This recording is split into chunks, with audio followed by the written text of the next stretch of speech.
Sometimes it can be very fast. Sometimes it takes longer. The thing is, it's your journey. It's nobody else's. Nobody else can tell you how to do it. Since emotions run every system in the body, don't underestimate their power to treat and heal. Emotions are the glue that holds your body and mind together. Hey guys, years ago, back in the day, not so many years ago actually, but when doctors were silently dismissing ME/CFS patients as crazy and lazy, some patients were fortunate enough to be showing up at the office of a hypno-psychotherapist determined to go beyond the stigma and uncover the root cause of this misunderstood illness. If you're new here, I'm Raelan, and on this channel, we dive deep into recovery journeys from conditions like ME/CFS and long COVID, sharing hard-won insights and strategies, and above all, the message that healing is possible. Today, I'm talking to Jenny Lynn from England, who is now retired after decades of helping people overcome ME/CFS.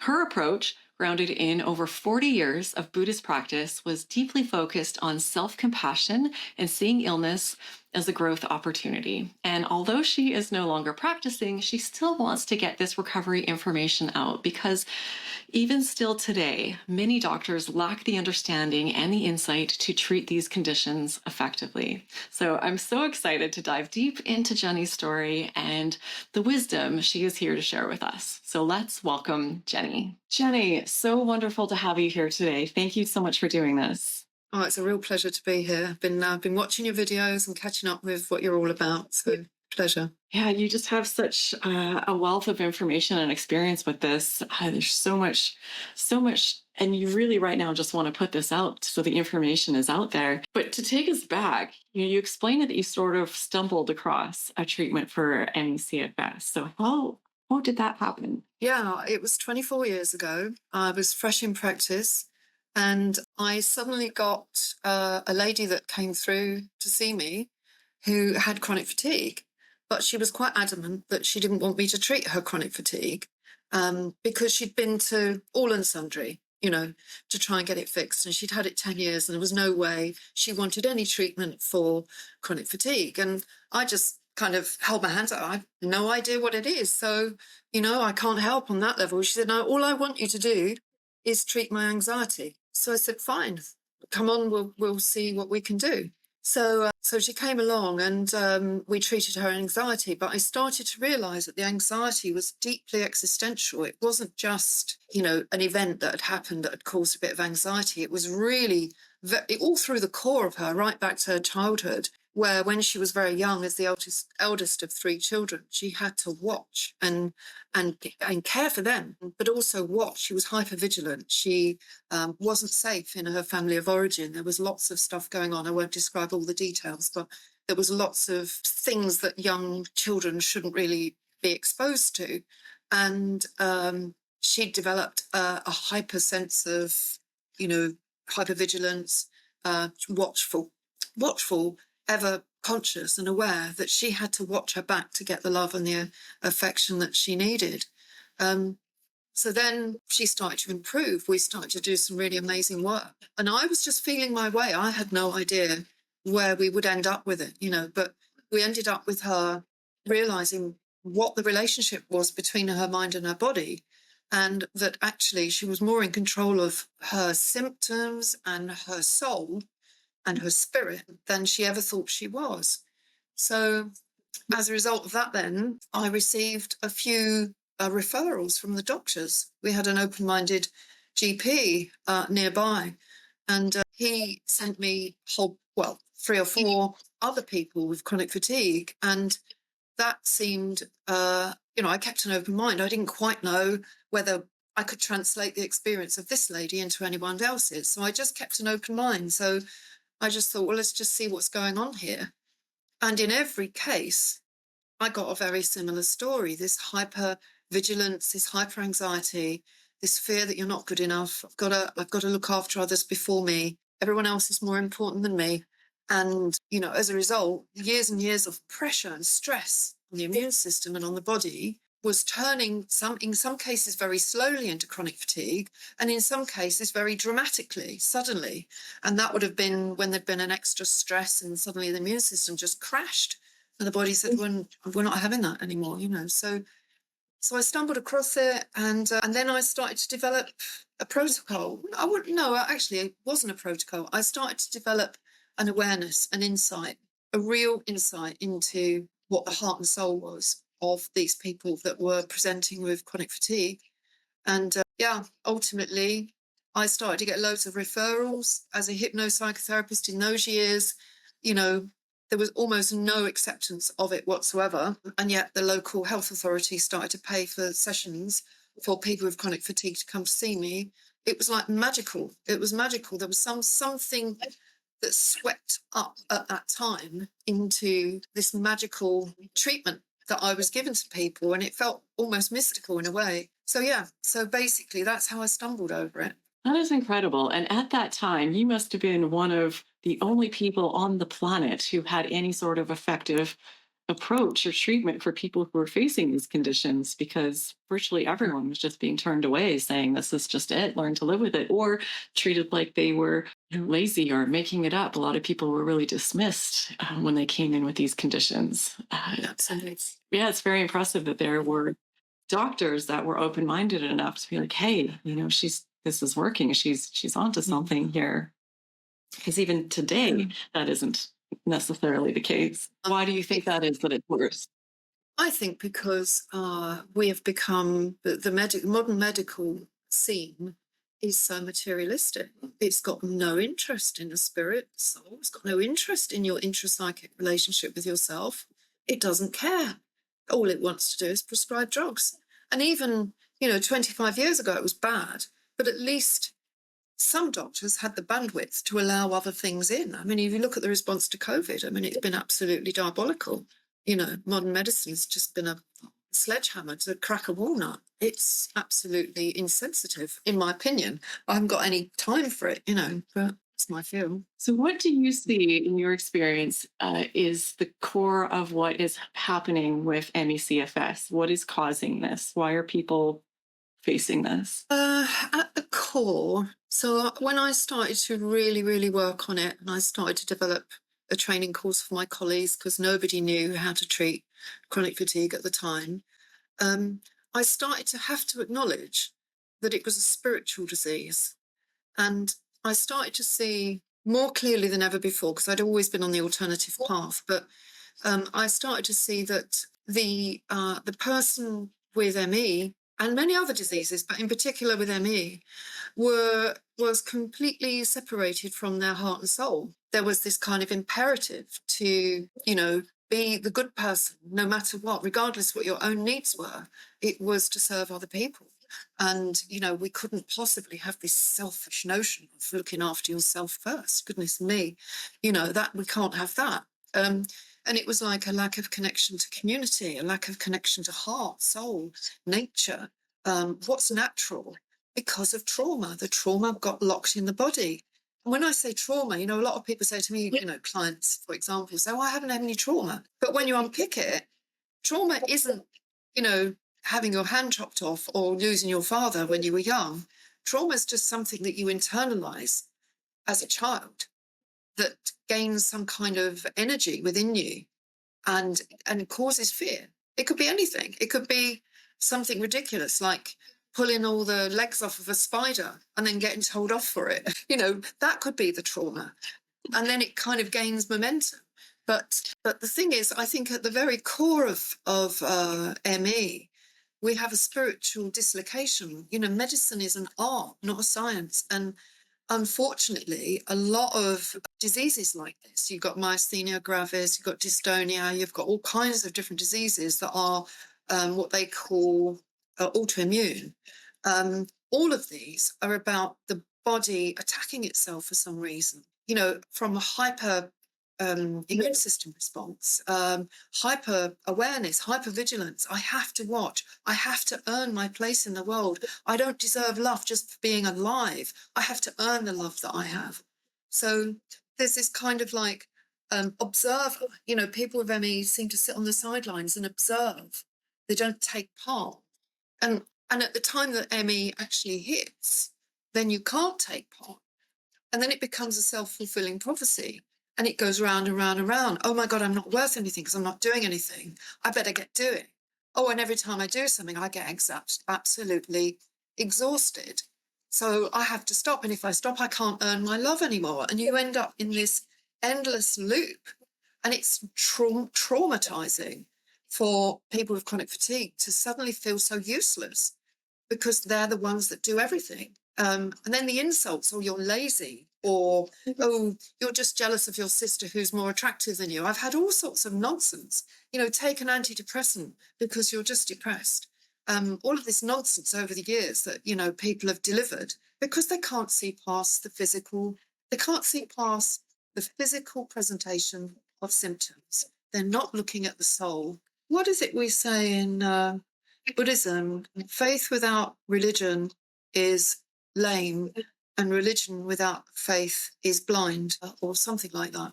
But the idea being is that, science without any faith or any understanding of the soul is absolutely useless. Except, people demonstrate recovery by having things cut out of their body and by taking a tablet, but that doesn't mean they're well. It just means they haven't got that awful disease that they had before. And this is where I'm quite certain that medicine is an art.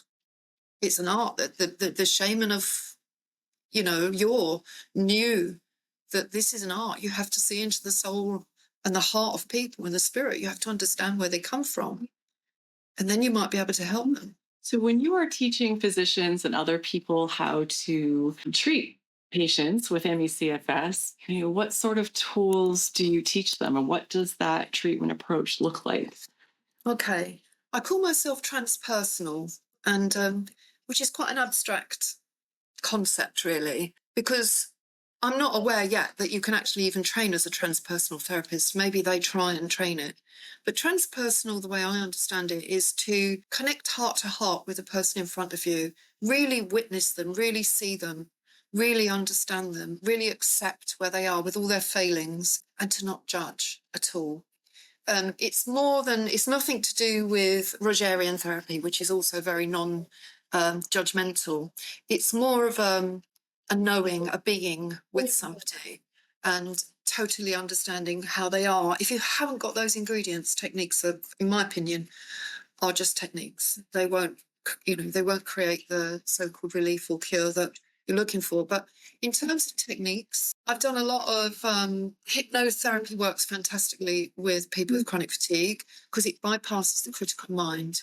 And the mind in people with chronic fatigue is usually quite hyper vigilant. It's hyper self-protective. It wants to make sure that it's safe all the time. And when you get people into a hypnotic state, then you can bypass that and you can get into a place where they start to relate to themselves intrapsychically as a whole human being instead of this collection of parts, with these issues and these neuroses. They're actually human first. They're Buddhas. They're all Buddhas. And that's my philosophy with Buddhism, which I've practiced more than 40 years, if I've said that already. But, we have to see the Buddha in the person opposite us. So in many ways, there's one technique I use quite a bit, and in particular with people with chronic fatigue. And sometimes this works like just this one session, just reboots somebody, and it just makes them realize, my God, I'm a human being first. I'm really human. I'm not just this thing, cardboard cutout, this automaton that has to do certain things to earn my love. I'm actually a human. And this technique is imagining that there's an animal in your gut and in your head. And which sounds peculiar. Feel free to ask a question if that looks a bit curious, but you would say to somebody, if you had an animal in your stomach, what would it be? And people might say a tiger or a snake or, I don't know, a squirrel. And then you say, if you had an animal in your head, what would it be? And they might say an eagle or, a crow or whatever. Then you start giving the crow or the eagle or the squirrel, you start giving them a voice. It's like, what would you say? Yeah. How would you speak? And even that this is completely symbolic. It's almost, people do sometimes get to realize what's going on, but often the symbolism is I am really, usually the little animal in the stomach is really, really scared, really hurt, usually. And the one in the head is was really nasty, evil animal. What's happening is the head is just punishing the body because it's not behaving the way it wants it to. So what you set up then is a conversation between these two animals. And the goal is to learn some kind of tolerance and love and acceptance for each other so that they can be kinder to themselves. And if you can't find that acceptance and love in that particular hypnotic intervention, you can often bring in a third animal that has been watching the arguments going on between these two. And the third animal says, you two better get on. I mean, this is magical. This is just a magical thing. Once you understand where somebody with this kind of disharmony of mind and body needs to work, this thing just unfolds magically. So, the third animal says, metaphorically speaking, I'm going to bang your heads together if you don't behave yourselves. Or they might say, now, come on, don't you think? What could you offer the other one? And this is kind of like a mediator. Anyway, I've had people come out of that with chronic fatigue, just crying, realizing that they're just souls on this earth. And, that you don't have to stress. It's all fine. It's all good. A lot of relief, a lot of kind of awakening. It's awakening, really. So is there, for people, have you found a turning point, a pivotal point, a most important point in their healing journey? What does that process look like? I've experienced this myself as well. I think there's a moment of realization and forgiveness for what you've done to yourself. Because even though other people may have shown you how to treat yourself badly, like parents or, school friends or teachers, even though other people might have shown you that you weren't worth anything and that you didn't feel useful and all that business, you're the one that believed it. You're the one that took that forward. And there are moments of forgiveness, deep forgiveness, kind of deep reflection. What have I been doing to me? Let alone what has those other nasty people been doing to me? What have I been doing to me? And then I think from that comes this commitment to say, I'm never going to talk to myself like that again. I don't want to treat myself that way ever again. I deserve more than that. And that's not being selfish. That's just being kind, to me. And I'm going to stop treating myself the way others used to treat me. They've gone. They're not in my life. I'm a grown-up. What was then is then, and what's now is now. And I find that there's this kind of commitment to themselves to just move on and just start being kind. And it's so intangible. It's not something you can prescribe. If you went to a doctor and said, I've got ME, what would you prescribe? And he said, well, go and do some forgiveness. It's saying, what the hell are you talking about? But these are the turning points, the moments of realization. And it can dissolve years and years of pain just by having that insight. It can start the healing journey. And I think you've mentioned on some of your videos, sometimes it can be very fast. Sometimes it takes longer. But the thing is, it's your journey. It's nobody else's. Nobody else can tell you how to do it. You have to start developing your own heart and soul and your own spirituality. And you have to dig deep and learn that you are worth something. And I think that's those are the turning points. That's what the turning points look like for me. I know with me, I was, how old was I? 29, I think. I had pretty bad psoriasis all over my body at the time. And I had a story. I didn't go into therapy as a student of therapy till I was 36. So it was 7 years before. But I had a story when I was 29 that I'd not achieved anything. I wasn't worth anything. I was very intellectual. I was always quite clever, but that kind of hid quite a lot of insecurities and anxieties about who I was. And I was quite angry with the world as well. I remember being quite annoyed with everybody and everything. And I would self-sabotage quite a bit as well. And then this one Christmas time when I was 29, just gone 29, I read a book. And if anyone wants it, it's called Women Who Love Too Much by Robin Norwood. It was written in 1984, so it's quite an old book. But I read that book and I realised that I was sabotaging myself. And I remember crying for days, just realising, my God, I've done this to me. I've done this to me. Someone else showed me, but I've done it to me. And I just absolutely committed to be kind. And I took it into my Buddhist practice every day, and I practiced every day to reveal my true self and my Buddha nature and to be kind to me. And I'd say within maybe 5 weeks, 6 weeks, all my psoriasis was completely gone. I had it all over my body, but it was just gone. And so it was my own, well, it was one of my own. I've had a few healing journeys, but that was one of my own. And I think, I don't know if you've mentioned it, or I've certainly taught it on my courses, that sometimes we have to reach rock bottom. Sometimes we just have to reach the very rock bottom, because nothing less than rock bottom will inspire you to get off your backside and start doing things differently. You have to do things differently. The human body is not wired to be ill. It's not meant to be ill. So if it's ill, it's for a number of very simple reasons: a deficiency, a toxicity, or a trauma locked in the body. So, we have the right to health and well-being, and we have to understand that only we know how we feel, only we know what we need, but we have to do the work to find out what that is. So I think that's the moment of realization. Right. So you developed a course about this. So can you tell us a bit about that? Yeah, sure.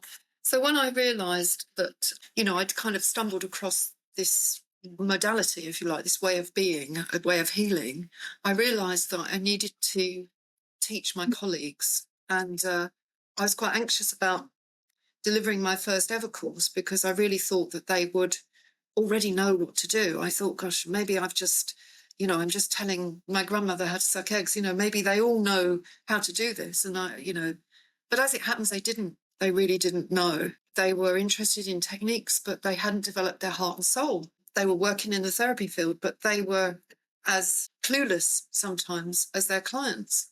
So I designed this course. Eventually, I lengthened it from 2 days to 3 days. And then ultimately in 2009, I put it in a manual format. But the amazing thing about this research I did, because I knew what I had experienced and I knew what I had witnessed, but I thought, this isn't really going to, in the world at the time, maybe I needed some scientific support, some kind of scientific evidence that where I was going was actually real. And so I did quite a little bit of research into psychoneuroimmunology, which is 3 strands of medicine, I suppose, or that tries to tie what happens psychologically with your immune system or your neurological system. Because obviously at the time, you may be aware of this, if you were to suggest in circles of ME that this is an emotional sickness or spiritual malaise, they would have your guts for garters. They would just tear a strip off you, because they wanted validation from the doctors that there was something wrong, and they can't heal until they've got validation. I heard this again and again and again. So I went into the science and I found some amazing people in neurology, neuroscience, Bruce Lipton, Candice Pert, a couple of other names that probably aren't so well known, Coma, various other scientists who were working with the psychospiritual, the psychological impact, or the physical impact of psychological concepts, how we cause ourselves illness. And I wrote a few quotes down, actually, because Candice Pert was absolutely amazing. She wrote a book called, if you don't already, your listeners don't already know, but The Molecules of Emotion. She died in 2013, unfortunately, but she says that since emotions run every system in the body, don't underestimate their power to treat and heal.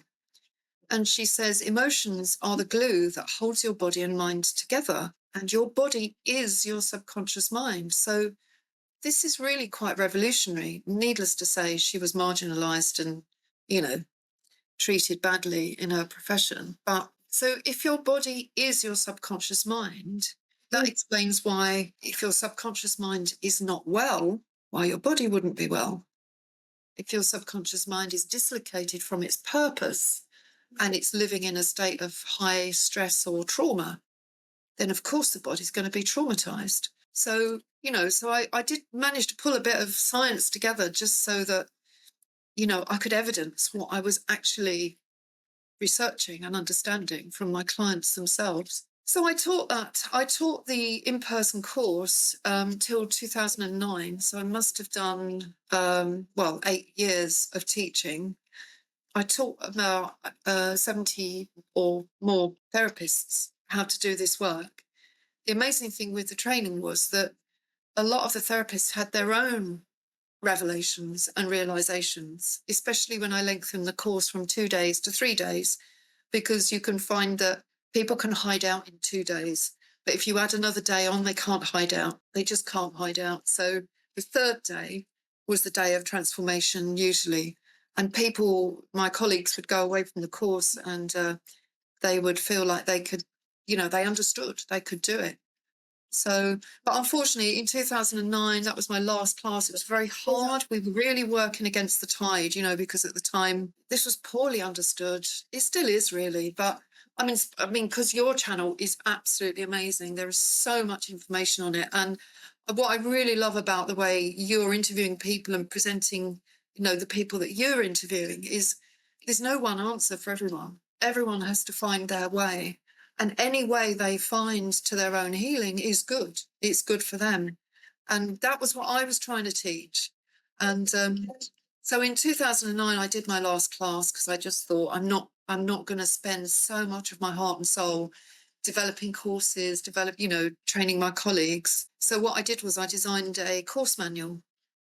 And it's really for fellow colleagues. At the time, there was Ashok Gupta, I think you've interviewed him, and there was another guy called Phil Parker. He had something called the lightning technique. There were various people at the time looking at the amygdala. Have you not heard of that? The amygdala? Yeah. Yes, of course, yeah. Sorry. Yeah, so the ovaries stimulation of the amygdala and all that sort of stuff. So there were a couple of us in the field at the time doing similar stuff. But I think mine was less formulaic. Mine was less structured. It was more about, like becoming sort of like as a therapist, becoming the person that people come to for their heart and soul, for their deep healing, rather than techniques and specific techniques. So I wrote the manual. I put it up for sale on my website at the time, and it flew like hotcakes for a number of months. And then slowly I kind of stepped back from it. So I've got this knowledge, but I've stepped right back from it and just continued to develop other things, in other ways. Yeah, a lot of professional colleague supervision and just general training and, other things that are useful to my colleagues more than the public, really, so. That's really what we need mostly, because you as one person can only reach so many people. So by, training the trainers, it really is going to have that ripple effect and hopefully keep things going. I absolutely love all of this. Everything you say resonates. I've been thinking of so many different recovery interviews that I've done and people who have said things that are in line with what you're saying, that were integral to their recovery. It might be different terminology, it might be talking about self-compassion or personal integrity or, but different things. My life was out of line with who I wanted to be. I needed to be more authentic. I needed to be more honest. But everything resonates from what you're talking about, the spirit and how disconnected we are from that. And most of us had no idea that we were just disconnected or that we should be at all, that this was even a part of the equation. So yeah, I really appreciate all of this. Thank you so much, Jenny. This has been absolutely insightful. And I know that you're not here because you're not really actively practicing this anymore, but you just really want to get this information out, which is just such an incredible thing. So I really appreciate you today doing this. Thank you. Oh, it's been a real pleasure. Thank you so much. I just don't want what I've worked on for many, many years to disappear. And I just see you as a bit of a shining light in this area, with your own recovery journey and all the people that you've interviewed and spoken to. It's just incredible. It makes my heart sing to realise that there are people that are starting to join it all up and all starting to realise the longest journey, from the head to the heart. That's the longest journey. Yes. Yes. So great having you and all of you watching. So much gratitude to you as well. Sending you big hugs, whatever you're facing, whatever you're going through. Keep at it. Good for you for watching videos like this one. And if you're watching and if you have a story to tell or you have information or insights about this that you think could be helpful for people, please let me know. There's a link in the video description. You can just expand it, use it to contact me, and then we can chat about having you on the channel as well. So thank you to all of you watching. I hope you enjoyed this video. I hope you got a ton out of it, and I hope to see you in this next one.